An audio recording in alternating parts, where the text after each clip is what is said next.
What's up, y'all? GoofyRhexxi here. Hope everybody is doing well, and gonna talk about something that's gonna be a little controversial. And hey, I might be wrong for all I know, but I really was thinking about this sometime yesterday, and you saw the thumbnail. Is it our fault? And how I really ultimately my approach to this video is kind of talking about how we've sort of allowed Scopely to treat us the way that they're treating us right now, right? Like they're really kind of, in general, I will say this, right? Most mobile games in particular are very predatory, and Marvel Strike Force is not different from that. They're not unique from that perspective, although we do feel as if though they are very unique.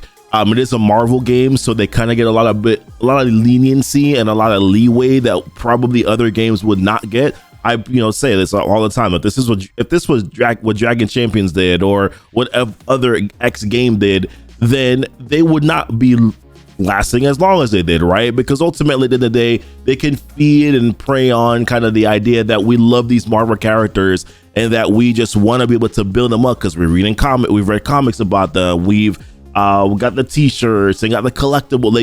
They know that we really love these characters, right? So therefore, they can kind of get away with a lot of stuff that they're doing. But I want to say this: I do think to a certain extent that we've kind of allowed them to treat us this way, right? And we haven't really sort of approached the game in a different way to then allow for them to actually shape up and really make some key changes that will be better long-term for the player base, right? And I think a lot of it kind of stems down to this. It's really about this sort of like rush mentality that I see in Marvel Strike Force, and the need and the desire to have everything on day one, right? There's this new character that gets released into the store, and we must build this character up and max them out on day one, right? And I know that to a certain extent, maybe some of us content creators are to blame, because that's what we do, right? We get these characters, we max them out on day one, so then that creates sort of the anxiety, I think, amongst the community to say, well, I need to build up this character too because they're doing it and it looks so good. When in reality, what I will say this, when it comes to looking at content creators' videos, you kind of got to look at it and say, okay, well, they're doing that because that's their job, right? That's how they get paid. They make these videos and they make the stuff because that's what's going to attract viewership and things of that nature. But it doesn't necessarily mean that you need to also do it as well. But in a lot of ways, like, we kind of feed into that sort of, okay, well, if they max it out on day one, if I see my alliance member max it out on day one, if I see this person max it out on day one, and I also I must max it out on day one. So then, of course, that then drives players to wanting to spend money to either get the character or spend money to then get the gear. And then we're kind of just rushing. We're in that rush mode. And that kind of feeds right into the FOMO, feeds right into the wanting to spend sort of nature, that dopamine hit, right, by being able to do that thing. And then, of course, we then get frustrated if we're not able to do it. We get frustrated if we don't have the gear and don't have the resources. And don't get me wrong, there's unnecessary bottlenecks in Marvel Strike Force training mats. There's goal, which I think they're a little bit too stringent on, if you ask me. But what I'm saying is, we're kind of allowing them to treat us this way because we continue to try to feed into this anxiety and this FOMO that is Marvel Strike Force. And we kind of do it with a lot of other stuff too, right? There's this new content that comes into the game. For instance, let's look at the saga, right? When players were not able to finish the Pestilence saga on day one, they got upset because they're like, this is trash. And don't get me wrong, I was in that same boat. I was like, this just seems a little bit overtuned and kind of annoying. And I went through it fairly smoothly, but I just know that it wasn't necessarily easy to do. Although I went through it fairly smoothly, it wasn't easy to do. And I just kept on thinking to myself, I'm like, man, like, what about somebody that doesn't have G16 characters? Because I had a couple. What about players that don't have G16 characters? This is probably going to suck for them, right? And then I kind of had to take a little bit of a step back and say, this is permanent content. You can literally do this whenever you want to do it, right? And it's just one of those things again where I just kind of feel like we're sort of just feeding them things over and over again. That's Apocalypse thing. Like, everybody's like, we gotta get, we can't get enough blue ISOs. And don't get me wrong, I think they're kind of over. So everything I'm gonna say, I'm like, I want to say, yes, they are overboard with a lot of these things that they're doing, but it's also the fact that we're kind of just feeding into it too, right? So like blue ISO 4, we're like, man, we can't get enough blue ISO 4s, man. We can't get X, we can't get Y. And it's like, yes, true. But Apocalypse is kind of like a long-term plan, right? It's not like an immediate thing that you have to do. Whales and Krakens are probably going to get them faster if you're sort of in the light dolphin phase where I'm at, or if you're not a spender or free to play or a light spender, whatever. It's going to take a little bit longer for us to be able to do it.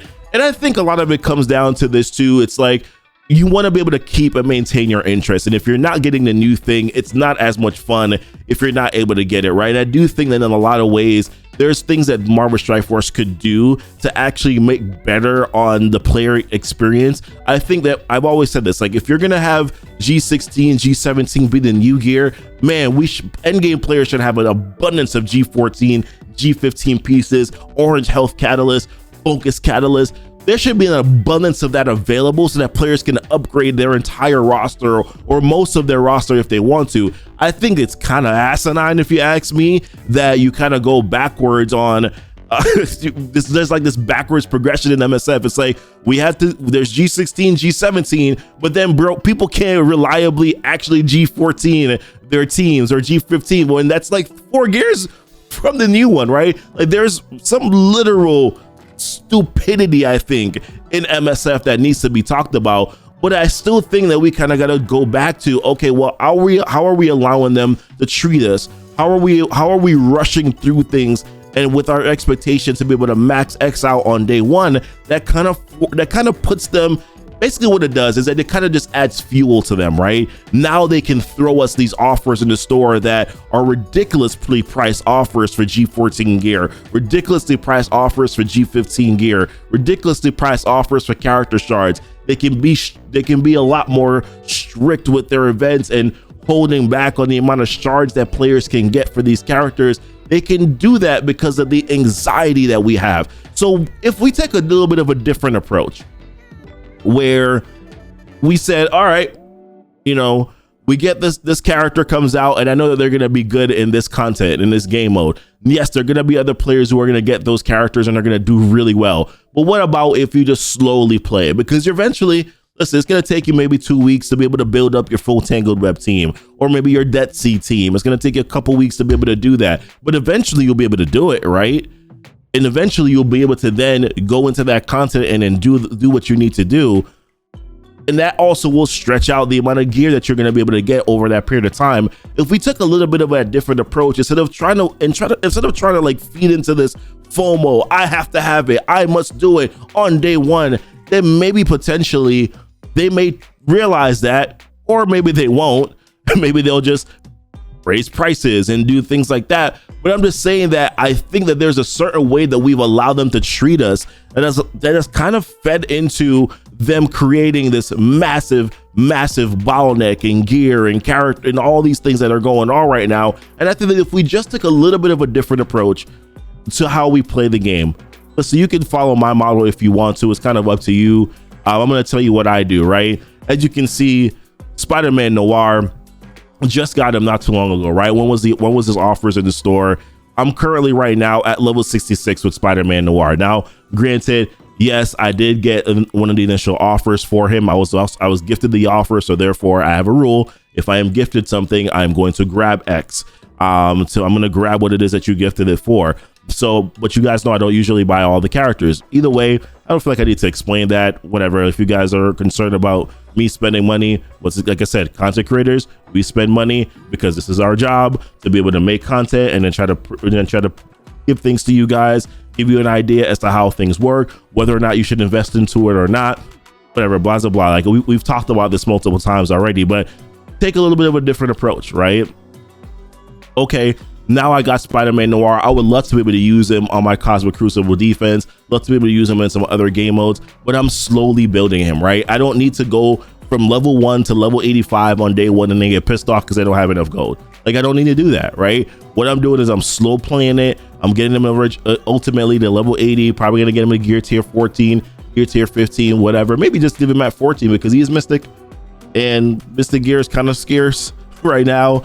So I'll probably just slowly sort of kind of build that up.